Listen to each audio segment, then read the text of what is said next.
Hey guys, what's happening? It's Troy. Man, just thank you again for this week. You guys really lit me up, and I'm really excited to have been able to have worked with you so much this week. And as promised, today I just want to take a few minutes of the time and basically tell you the story that I was going to tell you yesterday. But before I do that, if you want to get in touch with me, here's my email. It's troy@getsuccessinlife. And you can send me a note, you can Facebook me, you can Twitter. I'm Get Success in Life with an N instead of the word in. But you can pretty much do whatever to get in touch with me. I'd love to support you in any way, shape, or form that I can. Excuse the noise. I'm in the Redwoods right now, and there's a fire nearby, and it's a helicopter cruising over. Before I parked for the night, and I wanted to make sure I had internet to get this up, so it may be a little loud, but anyway, this is for you guys. So the story that I wanted to tell you was kind of how I ran myself over with a van, and also what I learned from it, with the hopes that what I learned by running myself over with a van, you can hopefully learn from my story so that you don't have to have the equivalent of getting yourself ran over by a van in your life, right? So long story short, I was on a 3-year walkabout, kind of cruising around the country. Some of you know I delivered a sailboat down the West Coast, down the East Coast, bought a motorhome and drove around the country for a year. And basically, while running from responsibility, I was just having the time of my life. And about 2/3 of the way through that time frame, I was living in the back of a van that the starter was busted on. And so instead of getting a job to get the money to fix it or borrow it or anything like that, I was kind of taking my time to troubleshoot it. And needless to say, I couldn't find what the problem was. So one day I was crawling underneath the car to jump start it, and unfortunately it wasn't in park, it was in reverse. And while lying underneath the car, started it, and it immediately pinned my left arm under. And I was under the car for a couple of minutes, but that experience taught me a couple of things. And just take a second and think, what could I have possibly have learned from running myself over with the van? Right? Just seriously, just play with that thought for a little bit. Like, what were the two things that I learned? Yeah, it just blows me away because I never would have thought of those two things being the things that I learned. But here's the first thing that I learned. And I still struggle with this one today, and there's probably some of you in the class that are struggling with this as well. But I'm an independent person. I'm well squared away. I know how to get things done. And what that's led to is me being what I call hyper-independent, which is independent to the point where you lose sight of the fact that there are some things you just can't do by yourself. And while I was pinned underneath the van, completely unable to do anything, I was face to face with that idea that I can do everything on my own. And I had to get past that, because in this situation, I couldn't do anything. And actually, in this situation, I was reduced to only being able to scream at the top of my lungs for help for one of the potentially nearby neighbors to hear while I was stuck underneath the car. And that has stuck with me.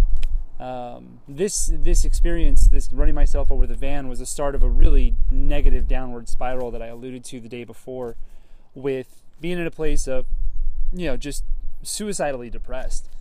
And, it took me going through that also to learn how to take that lifeline, to reach out to somebody who can help. But throughout all of it, I've now learned that there are some things that I simply can't do. And while it's difficult, and every time I ask for help, I fight it a little bit, sometimes you really do just have to ask for help. And if there are any of you guys in the classroom that ever need any help in any facet of life, it doesn't matter if it's business or if it's personal or just whatever, if you ever need a lifeline, just reach out. I've got nothing but love for you. And if there's anything that I can ever do to help, I will. But you know, I had to learn that the value of asking for help by running myself over with a van. And I really just hope that you don't learn it that way.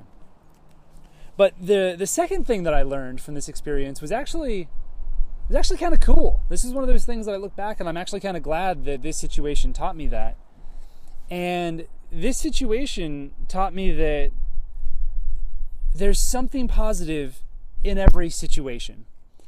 So while I was in the hospital for 26 hours, I saw very little positivity in that, right? But in the moment, absolutely. But as time went on, some stories kind of came back to me. I remembered some things. I remembered that the guy in the gurney next to me had actually smashed his face in a DUI and or in an alcoholic driving accident, and he didn't know where his buddy was, if his buddy was alive, if he was hurt. And this kid was devastated, and here I am. I'm just hanging out for a bruised arm, basically, right? And so it was kind of a reminder that it can always be worse. You've always got you can always go a little bit lower, but in the same tone, you can choose to see the positive.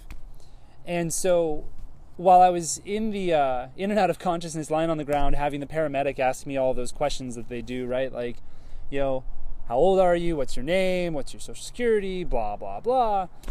He asked where I live. And there's a really funny Saturday Night Live skit that some of you may have seen, some of you probably haven't seen. You should Google it if you haven't. It's with Chris Farley. He's a motivational speaker that lives in his van down by the river. And so when he asked me where I lived, I thought it would be hilarious to say, in my van down by the river.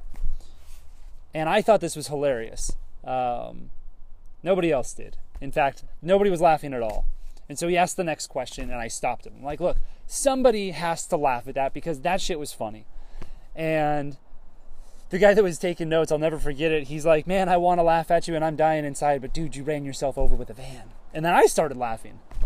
And so it was just this desire to bring something light and something positive. So to focus on that is a skill that we all have, but we can all develop a little bit better.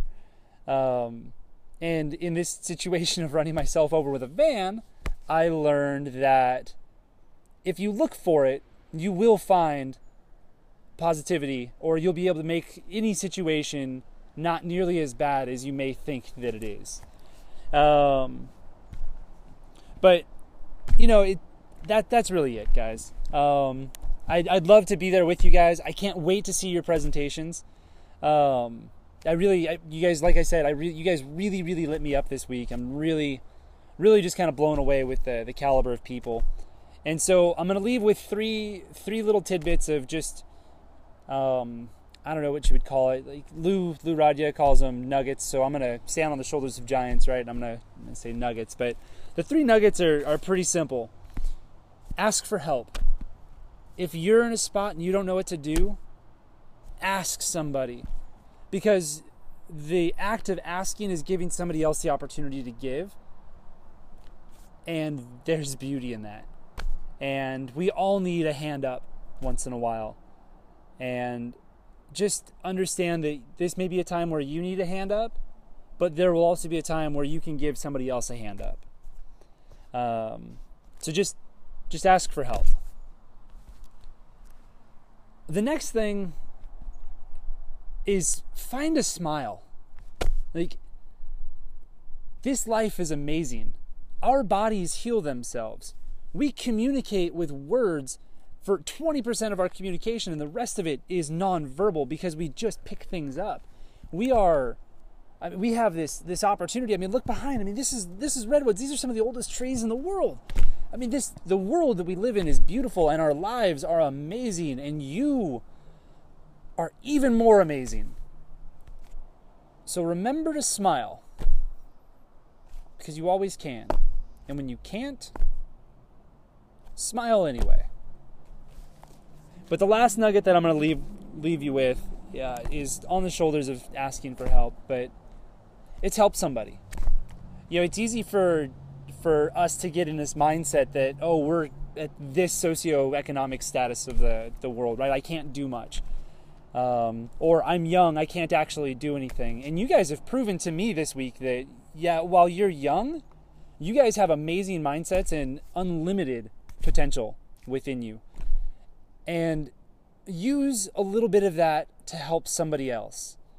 It doesn't matter if it's simply saying hi to a shy new student at school when the new semester starts, or doing something for your parents, or buying a gift, or just smiling at a stranger down the street. It doesn't matter how big it is, but just do something with the intent of making someone else's lives better. And remember that when you feel like you're going through that valley of despair that speaker was talking about last week, the fastest way that you can remind yourself that every valley is surrounded by greatness is to help somebody else. But that's it, guys. Thank you again so much for this week. Again, you've blown me away. I can't wait to hear from your presentations. I can't wait to just hear from you. I want to stay in connection with you guys. I'd love if you could support me with the subscription on my YouTube channel that I can email you the link to, because I don't yet have a name because I'm not subscribed enough yet, right? Sign up for the newsletter. I've got weekly videos that'll come out and help you basically just kick the shit out of life. And guys, if you need help, I'm here. I hope that was evident this week that I was there for you. And while I may not be there in body, I'm here over the phone, or I'm here via email, or I'm just here for you. And if there's anything that I can do, and even if there's just one of you, that I can help at any point in time, I would be happy to. And so with that, I want to just say I want to call out 3 people that I just want to say thank you for this week, specifically, because Alex, you have this idealistic view of the world that is beautiful. Never lose that. Thank you for sharing that with me. Brick, you have shown me the life that love can bring to this world. You went from a person that had a great idea that it kind of got stompled on, and you tried a couple of different paths, but in the end you found a path that worked for you, and I watched you light up. And to me, that's the life that love brings, right? If you do something that you love, you will be constantly lit up. And just remember that there is